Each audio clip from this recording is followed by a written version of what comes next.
Well, I see it maybe more as either large impacts or small iterations. I think having the ability to just really say leadership is all around us. It's not only looking up, or, you know, one can look sideways and at the people you're working with as well, or the people that report to you. So my team, as example, are all women who report to me.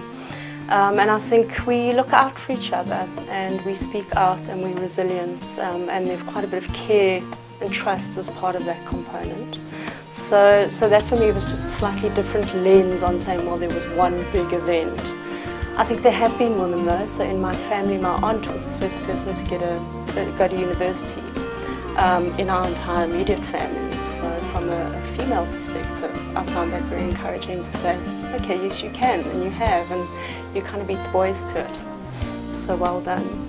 And then strange things where I've had to recheck my stereotypes. So I entered the workplace in the early 90s, and really women were kind of trying to emulate men in positions during that time, and I sort of refer to them as the shoulder pad brigade. And then having a woman that I worked for in quite a large consultancy, a global consultancy called Val, who really looked like my mother. So that broke down a lot of stereotypes for me in terms of this very ordinary person in kind of like, looked like a hockey mom that just used to speak and say, how are you dear, and this is what we're doing with this major company. So that was important for me to break down my own stereotypes about maybe what women should be in the workplace. And then various women, one of my ex-bosses was an MD for Mill Park Business School, and she was very courageous in growing a private business school that actually had an accredited MBA. And really, I think her legacy that she left me was to say you should be judged by how well you build the people beneath you and how well you build teams as a leader. So that's had a really good impact on me.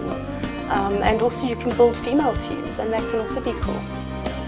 So those have really stood out. I think also possibly in terms of public profiles, just more recently look at someone like Jill Marcus, and when she was appointed head of the Reserve Bank, I thought, gosh, it's such a great societal profile that's so necessary for women in a very, very senior position in the country.